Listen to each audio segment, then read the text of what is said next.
ગૌમૂત્ર અને ગોબર એનો પ્રભાવ આપણે સૌ જાણીએ છીએ કે એનો પ્રભાવ છે એ અનેક રોગો થકી મુક્ત કરે છે. જો તમારે હોસ્પિટલ ન જવું હોય, બીમાર ન થવું હોય ને, તો દિવસમાં 1 કલાક ગૌશાળામાં આવીને સેવા કરશો ને તો ક્યારે હોસ્પિટલ ન જવું નહીં પડે, ક્યારે ડોક્ટરની દવા લેવી નહીં પડે. એટલો પ્રભાવ આ ગૌ માતાની સાથે સાનિધ્યમાં રહેવાથી થાય છે. આ મહિમા શાસ્ત્રોમાં કહ્યો છે અને જ્યારે પ્રેક્ટિકલ જ્યારે આપણે આવીને જોઈએ છીએ ત્યારે આપણે એનો અનુભવ કરીએ છીએ. ચોક્કસપણે આજનો જે આ પ્રસંગ એટલે કે અહીં તો ત્રિવેણી સંગમ થયું. એક તો આ મોટો શેડ જેમાં ગાયો રહી અને સુખી થશે અને આશીર્વાદ આપશે એમનું ઉદ્ઘાટન હતું.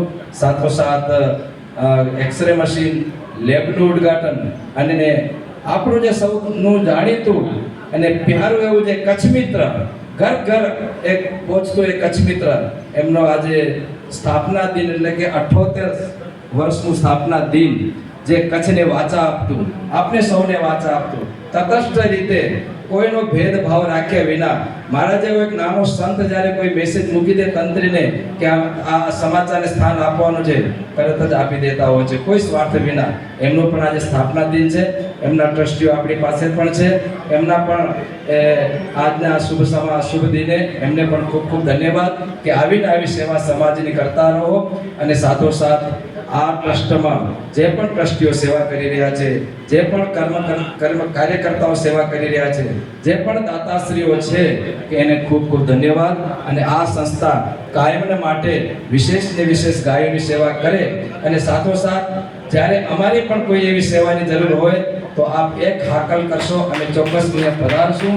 અને ભુજ મંદિર જ્યારે પણ આવી નાની મોટી સંસ્થાઓ હોય અને એમને જ્યારે જાણ થતી હોય ત્યારે ચોક્કસ એ હરિભક્તોને પ્રેરણા આપતું હોય છે અને સ્વયં પોતાના ખજાનામાંથી એ દાન આ સંસ્થાને આપતું હોય છે. તો મારી પાસે એક લિસ્ટ આવ્યો હતો કે લંડન રહે છે પણ કચ્છના છે. એમને થયું કે મારું કચ્છ અને મારી ગાય એ દુઃખી ન થાય, એના માટે અંજણભાઈ માવજી વેકરિયા હાલ લંડન રહે છે. એમના તરફથી આ સંસ્થાને રૂપિયા 2 લાખનું દાન આપવામાં આવે છે. તેમજ વિરજીભાઈ ખીમજી હિરાણી મુંબાસા રહે છે. એમના તરફથી પણ રૂપિયા 2 લાખ આ સંસ્થાને આપવામાં આવે છે. ત્યાર પછી પ્રેમજીભાઈ કેસરા હિરાણી સુરત પર, એમના તરફથી રૂપિયા 1 લાખ, એટલે કુલ 5 લાખ આ ભક્તો તરફથી આપવામાં આવે છે. એવી જ રીતે આપ જોઈ શકો છો કે બાજુમાં વંત્રો કરવાનું મશીન છે. એ શ્રી નરનારાયણ દેવ ટ્રસ્ટ દ્વારા જ્યારે ઉત્સવ થયો એ નિમિત્તે આપવામાં આવ્યું છે. અને બીજું એનાથી પણ વિશેષ મોટું મશીન એનો પણ ઓર્ડર અપાઈ ગયો છે અને એ પણ આ સંસ્થાને મશીન અર્પણ કરવામાં આવશે ભુજ મંદિર દ્વારા. એટલે સૌ સાથે મળીને જ્યારે આપણે સેવા કરીએ છીએ ત્યારે એક કામ સફળ થાય છે. કોઈ એક હાથેથી કામ થતું નથી. કારણ કે એ ગાયનો એક મોટો પ્રશ્ન છે આ ભારત દેશની અંદર. અને સરકારને પણ આના બાબતમાં વિચારવું જોઈએ કે ગાય દુઃખી ન થાય.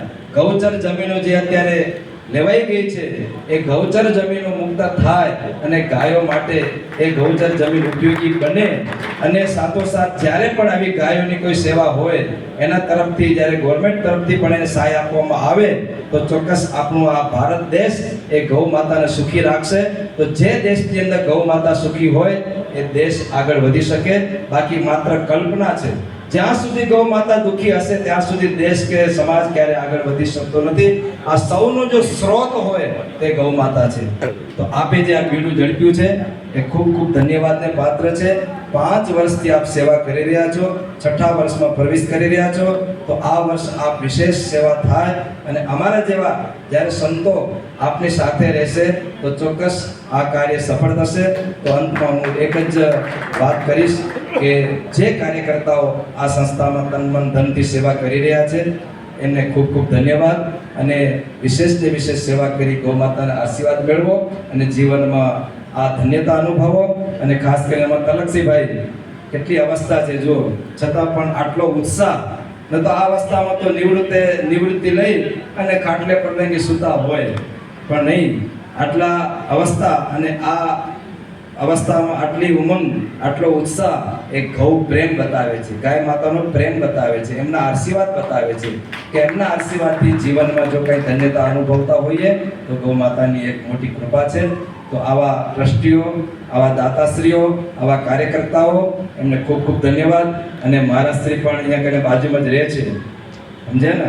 એમને પણ કીધું કે અમે અવારનવાર આવી ગાયોની સેવા માટે અમે જતા હોઈએ છીએ અને જ્યાં પણ ભક્તો અમને બોલાવે, જ્યાં પણ અમારા લોકો અમને બોલાવે અમે જઈએ છીએ. તપની સાધના છોડીને પણ એ કે સૌથી મોટું તપ હોય તો ગાયોની સેવા છે. તો એ ગાયોની સેવામાં સંતો પણ હાજર હોય છે અને આવી